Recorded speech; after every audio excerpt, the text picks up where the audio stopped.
the God in me, Jehovah, is greater than the gods, deities worshipped by Ooni of Ife and his ancestors.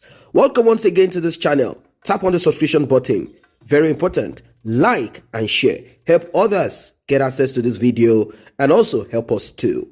This is coming from ex-Olori Naomi, who celebrated her 30th birthday recently. She has warned whoever out there not to refer to her as Olori anymore. She said she does not in any way want to associate herself with her past. She said this was just the will of God, probably to give birth to a child of destiny that will turn the tides around in the great kingdom of Ile-Ife. Well, it is not news that Naomi left the king, a paramount ruler in Yoruba land, the southwest of Nigeria. She actually divorced him on social media. She said, as from today henceforth, I, Naomi, prophetess, evangelist, I am no longer wife of Ooni of Ife. And this set a lot of buzz all over social media.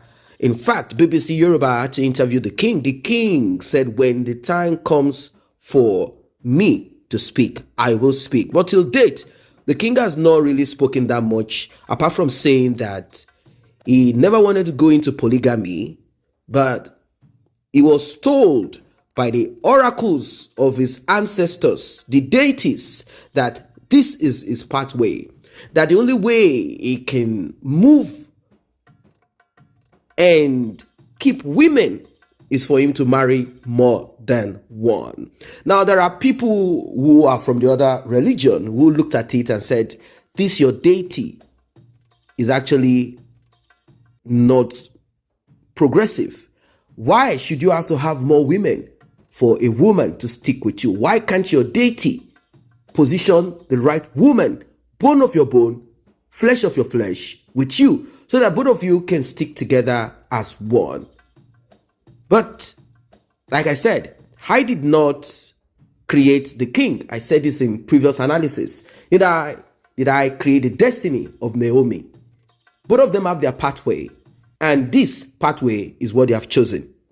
Naomi went further to say that she, not in her right senses, and even not in no sense at all, will she ever return to the palace of Ooni of Ife. She said, no, light and darkness cannot cohabit. There was a purpose of going into that palace, and that purpose has been fulfilled. I have been used as a pencil. I have been used to write or to rewrite in that family.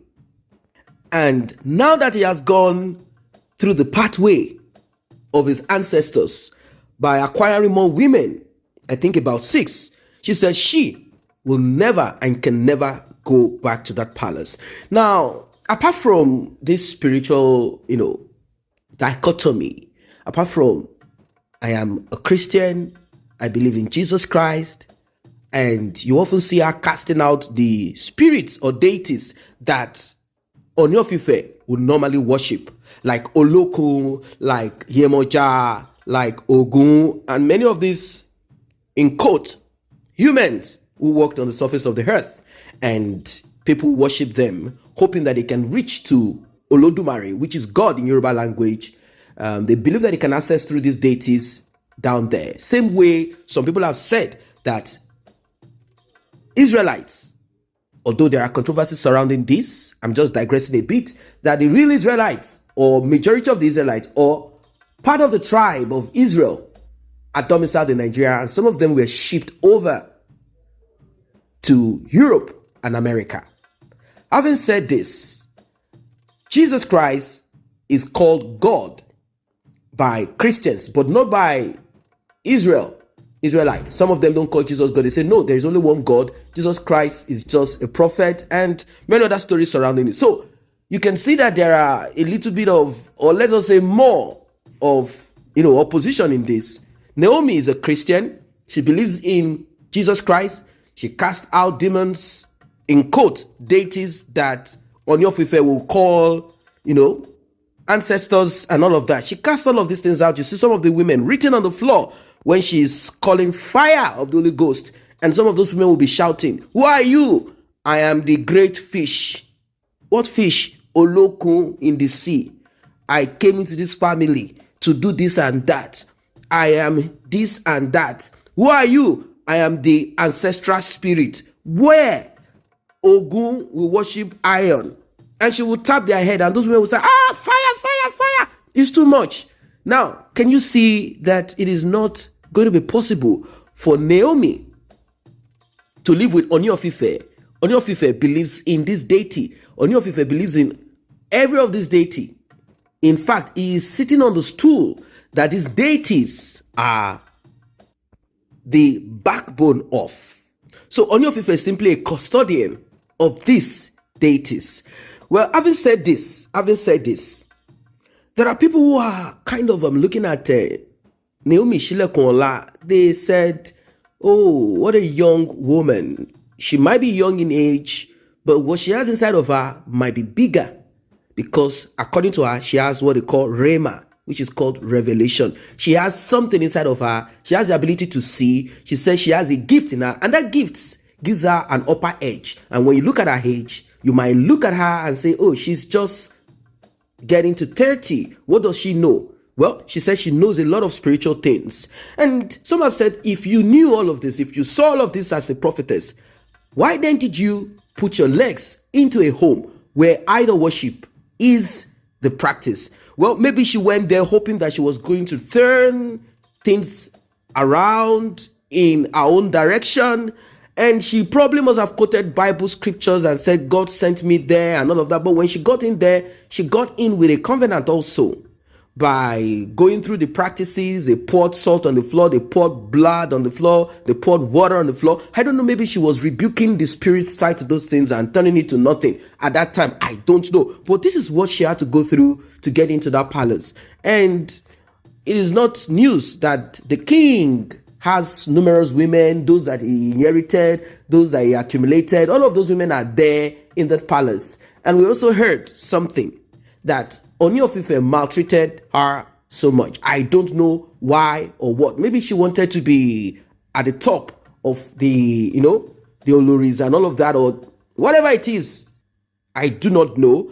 But I heard that she was being, maltreated. The king will call her, "You that hunchback." She's very tall. So there is this thing about tall people when they are very tall and they cannot keep their position. There is a way they bend their backs at times, So the king will call her that hunchback.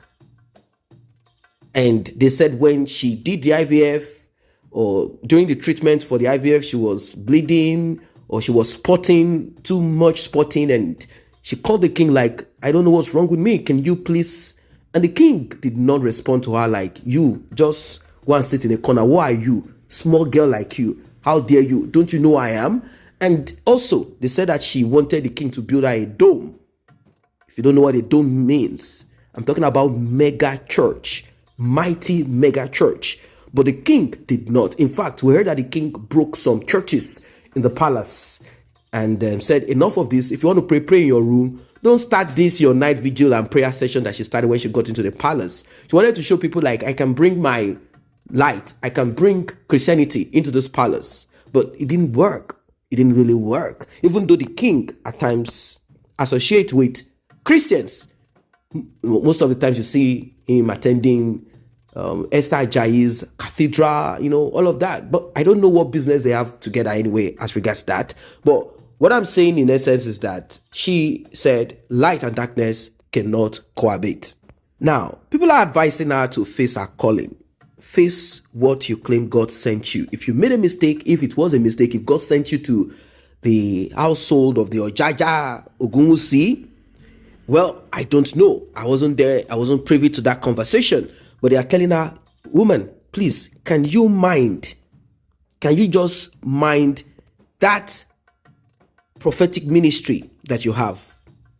rather than you beginning to talk about what happened, because it's like now she wants to begin to talk about what happened, what did not happen. Well, it's her business anyway. It's her life. It's her truth. It's her reality, not ours. We did not go there. But for sure, be guaranteed that whatever she drops out there will be delivered to you hot as it did drop. This is how you will be getting it too. Everyone should, of course, express themselves. We cannot shut the mouth of one person because the person has decided to talk. If the person speak, if the person does not speak, we have only one job: to check it and bring it out to you guys. So what are your own thoughts about this one? Do you think that Naomi is destined to be with Ooni of Ife? Do you think something got missing in the life of Ooni of Ife, considering this issue of childbearing that the king obviously has? It's like there is a lot attached to his life that is not clear. I mean, everyone has their own challenge. Imagine paramount ruler, a king. He's having problems with children. It has to be IVF. If you look at the gap between the first child that he has, if that child belongs to him truly, the one in the UK, she's a grown-up woman now. If you look at the gap and many other things, it's so much. And the king looked at all of this. He didn't marry young women who do not have children already. We'll be expecting to have, apart from Naomi and, another younger queen that he got married to. Yes, she's very fine. Let us be very realistic. If you put Naomi and that other queen too, I don't want to just start mentioning names. If you look at all the queen that the king married, just look at them. You will see one young, pretty babe among them. And she can match with Naomi. It's just that Naomi has this extra, likiness that people, kind of attributed to, give to her. And Naomi, kind of young and, soft, that kind of thing. But the rest of the women that the king married, all those women, they are somebody else's property. The queen just acquired them since they are single mothers. What are your thoughts? Like and share. Subscribe to this channel. See you in the next update.